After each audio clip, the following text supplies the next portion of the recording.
Student, आज 29 मार्च पाठ 7 हिंदी का ये पाठ 7 है। अनुशासन की महत्ता। हम इसके बारे में बात करेंगे। अनुशासन में रहने का अर्थ है मर्यादा में रहते हुए आगे बढ़ने का प्रयत्न करना। मर्यादाएं इसलिए निर्धारित की जाती हैं कि मनुष्य अपनी शक्तियों का उपयोग दूसरों को हानि पहुंचाए बिना अपने लाभ के लिए करता रहे। नदी जब तक मर्यादा में रहती है तब तक उसका सौंदर्य दर्शनीय बना रहता है और प्रवाह भी लोगों को प्रेरणा देता है। और जब नदी अपनी मर्यादा को तोड़कर मनमाने ढंग से आगे बढ़ती है तो उसका प्रभाव नुकसानदेह होता है और उसकी सुंदरता भी ही जाती रहती है। नदी के प्रभाव को मर्यादा में बांधकर लाखों एकड़ कर जमीन सींच ली जाती है। अनुशासन की मर्यादाओं की आवश्यकता जीवन के लिए इस जीवन में इसलिए पड़ती है कि अपने व्यक्तित्व को प्रभावपूर्ण प्रगतिशील बनाए और दूसरों को अहित नहीं हो। जो स्वयं अनुशासित रहते हैं उनकी मर्यादाओं में बंधे रहकर जीवन व्यतीत करने का महत्व समझते हैं और आत्म अनुशासन की कला जानते हैं। वो दूसरों के भी श्रद्धा पात्र बनते हैं तथा स्वयं भी अबाध रूप से प्रगति करते रहते हैं। जो अनुशासन में नहीं रहते उन्हें समाज दंड तथा दमन द्वारा दूसरों के हित पर चोट करने से रोकता है। अनुशासन जहाँ आदर्श है वहीं दूसरों के द्वारा किया गया अनुशासन उतना सम्मानजनक नहीं है। मर्यादाओं में रहने और अनुशासन पूर्वक जीवन व्यतीत करने की कला बचपन से ही सिखाई जाती है। जैसे कि माता पिता बच्चों को योग्य बनाने के लिए हर संभव प्रयत्न करते हैं, चाहते हैं कि उनके बच्चों का व्यक्तित्व विकसित और प्रगतिशील बने। अनुशासन जीवन जीने का एक निश्चित और नियमित तरीका है जिसमें मनुष्य का रहन सहन, खान पान, चाल ढाल, बातचीत करना, काम करना सभी व्यवस्थित और सुंदरतापूर्ण होते हैं। अनुशासन जीवन जीने की एक कलापूर्ण पद्धति है जिसके जीवन के नक्शे में प्रत्येक पहलू रूप रंग यथार्थन चित्रित किए जाते हैं और मानवीय गुण आदर्शों का सुंदर रंग भंग भरा जाता है जिससे अलौकिक छिटकने लगती है। सभी प्रकार की उन्नति, सफलता, विकास, प्रगति के लिए अनुशासित जीवन बिताने की आवश्यकता है। अनुशासनहीनता से असफलता के अतिरिक्त कुछ भी नहीं मिलता। अनुशासन का मनुष्य के आंतरिक एवं बाह्य जीवन से घनिष्ठ संबंध है। अनुशासन से कार्यक्रम में व्यवस्था और गति पैदा होती है जिससे प्रगति होती है। मनुष्य की मानसिक शक्तियां परस्पर नहीं टकराएं, संगठित होकर अग्रगामी बनती हैं जिससे प्रतिकूल परिस्थितियों में भी मनुष्य आगे बढ़कर सफलता का वर्ण करता है। अनुशासन दो प्रकार का होता है, एक आंतरिक, दूसरा बाह्य। आंतरिक अनुशासन को मनुष्य स्वयं समझता है, मनुष्य करता है, जबकि बाह्य अनुशासन दूसरों के द्वारा लागू किया जाता है। यदि मनुष्य पूर्णतया आंतरिक अनुशासन का सहारा लिए रहे तो फिर बाह्य अनुशासन की आवश्यकता नहीं होती।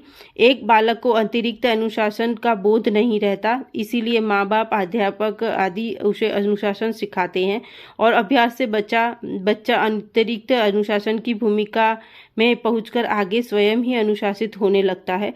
ठीक उसी तरह जैसे कोई प्रौढ़ वस्तु है। बाह्य अनुशासन तो आंतरिक अनुशासन का प्रारंभिक शिक्षण मात्र है। आंतरिक अनुशासन में मनुष्य स्वयं ही अपनी प्रौढ़ता के साथ अपनी भूलों पर विचार करके उन्हें ठीक करता है।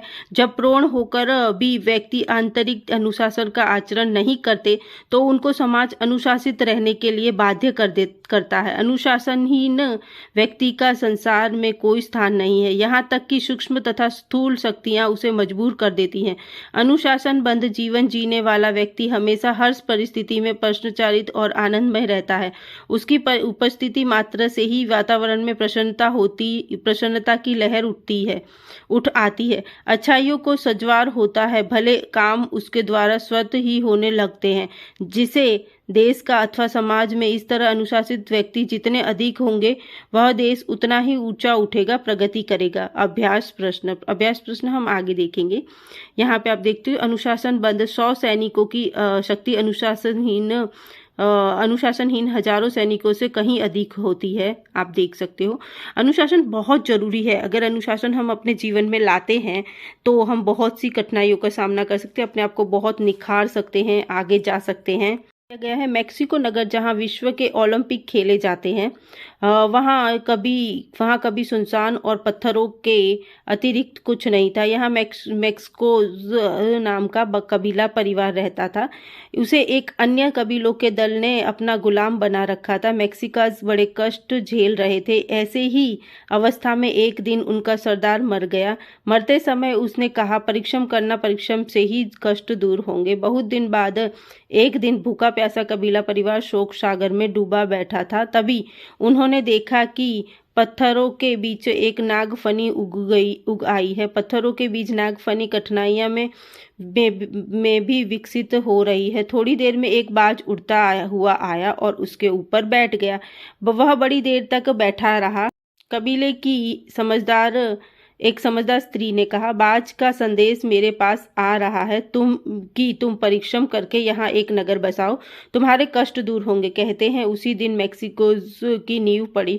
मैक्सिकोज ने अथक परिश्रम करके यह नगर बसाया और अन्य कबीलों को जीतकर स्वस्थ राज्य की परंपरा डाली। इस घटना की याद में आज मैक्सिकन झंडे में नागफनी पर बैठे बाज का चित्र प्रयुक्त होता है। अनुशासन से आप क्या समझते हैं? तो इसका जवाब है उत्तर, अनुशासन में रहने का अर्थ है मर्यादा में रहते हुए आगे बढ़ने का प्रयत्न करना। मर्यादाएं इसीलिए निर्धारित की जाती हैं कि मनुष्य अपनी शक्तियों का उपयोग दूसरों को हानि पहुंचाने बिना अपने लाभ के लिए करता रहे। ये अनुशासन के लिए बहुत जरूरी है। जीवन में क्या महत्ता है? अनुशासन की जीवन में बहुत महत्ता है। जैसे कि आप देख सकते हो, अनुशासन जीवन जीने के एक निश्चित और नियमित तरीका है जिसमें मनुष्य का रहन सहन, खान पान, चाल ढाल, बातचीत करना, काम करना सभी व्यवस्थित और सुंदरतापूर्ण होते हैं। आगे का सवाल है अनुशासन कितने प्रकार के होते हैं? यहाँ पे उत्तर दिया गया है, अनुशासन 2 प्रकार का होता है, एक आंतरिक, दूसरा बाह्य। ओके, अनुशासित जीवन कैसे जिया जा सकता है? तो अनुशासित जीवन एक अपनी मर्यादा में रह के, और ये यहाँ पे दिया गया है, अनुशासन बद्ध जीवन जीने वाला व्यक्ति हमेशा हर परिस्थितियों में प्रश्नचित और आनंदमय रहता है। उसकी उपस्थित मात्रा से ही वातावरण में प्रसन्नता की लहर उठ आती है। अच्छाइयाँ सज्वर होता है, भले ही उस काम उसके द्वारा स्वयं ही होने लगते हैं। इस